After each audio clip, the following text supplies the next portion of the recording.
Caitlyn Clark's face said what we're all thinking when trying to figure out if she is indeed doing Unrivaled. Clark was at the Butler game, and this was the facial expressions GIF that popped up. A couple different ones right there. Hey, are you doing Unrivaled or not, Caitlyn? And I feel like a broken record even doing the topic, but there's been a bit of news in regards to that, even though it's not really news. I'll show you what I mean in just a second here. First, let's look at what Caitlyn Clark had to say about her new head coach. You know how much of a legend she is in Indiana. I think that's really cool playing against her. I would say I felt like her teams always had the best scouts against us. I think that just speaks to her knowledge of the game and her way to analyze. And she clearly was onto something. Hopefully, in turn, now that she knows how to stop us, that should be a good way to know how to help us beat certain things as well. Aaliyah Boston added on to that. You can feel the intensity already, she said. That was Caitlyn and Aaliyah Boston. They talked to ESPN from Stephanie White's introductory press conference on Monday. Wasn't just that, though. Of course, naturally, Clark was asked about Unrivaled because that has been a topic that is out in the universe, out in the air, and people want to know the answer to. There's been much speculation about whether the league will be able to lure Clark, who has been non-committal. Clark said Monday she had no deadline in her mind about deciding. We'll see. I don't know. Just taking it as it goes. See if I want to play eventually.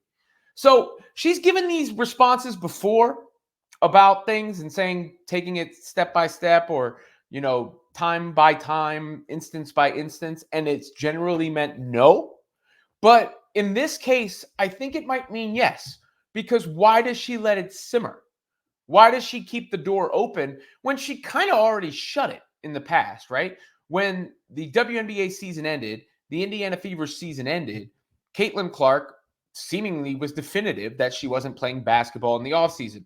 My guy Ryan Rucco announced it on the broadcast in the Fever's final game, and then Clark sort of backed that up in the post game, discussed her golf game, and it felt like we had the answers. That was until the stories about the full court press of Unrivaled trying to get Caitlyn Clark. And last week, I felt like that coordinated day happened where Nafisa Collier came out and said there are more spots. The league is expanding. Then there were the two separate reports, one with the president of Unrivaled saying there'd always be a spot open for Caitlyn Clark, and then the other saying that she was leaning toward accepting at 60-40, according to the speculation in the reports. So that all made me think, okay, it's trending in that direction. And this makes me think even more so that it's trending in that direction because she could nip it in the bud. She could say, I said I wasn't playing. I appreciate what they're doing. But, I really need the time off. To keep the door open now, she knows she's media savvy enough. She's intelligent enough. She knows that means the speculation is going to continue. And she knows whenever she's involved, that means heavy headlines, heavy attention, all those things. So my guess is, if I had to put money on it right now, that she is going to do Unrivaled. Or she's already agreed to do Unrivaled and they're sort of saving it for the final reveal. Because you have to remember, the last few signups have been Kate Martin, Lexi Hull, and Aaliyah Boston. That's 3 of the last 4, I believe. So her best friend, Kate Martin, her best friend on the Fever, Lexi Hull, and her simpatico teammate and good friend, Aaliyah Boston. So if that didn't lure her or wasn't a sign of things to come, then it was just coincidence. And sometimes coincidence does happen. But I do believe it's more than that at this point.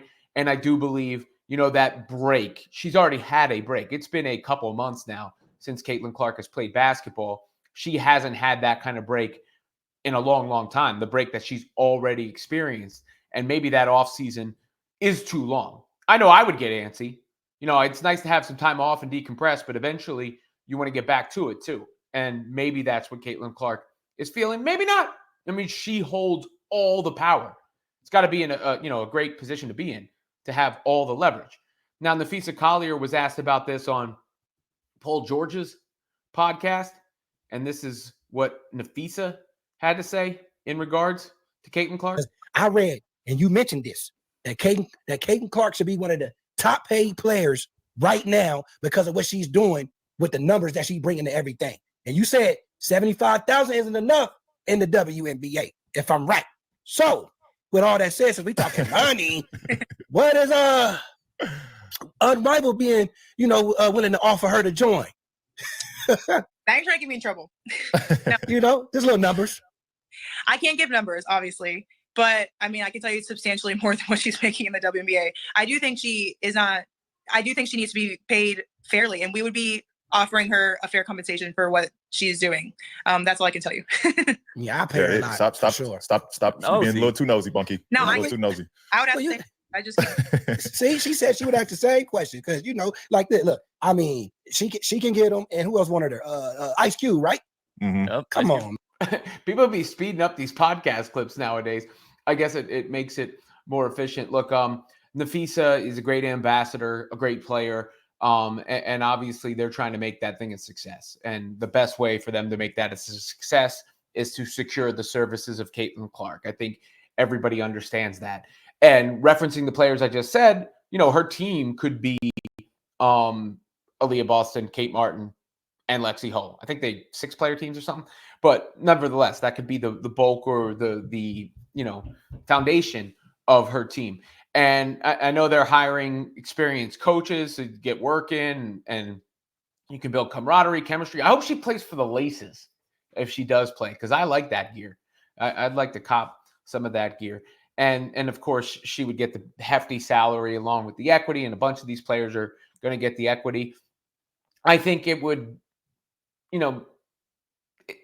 they need her more than she needs them. As again, I said, the leverage.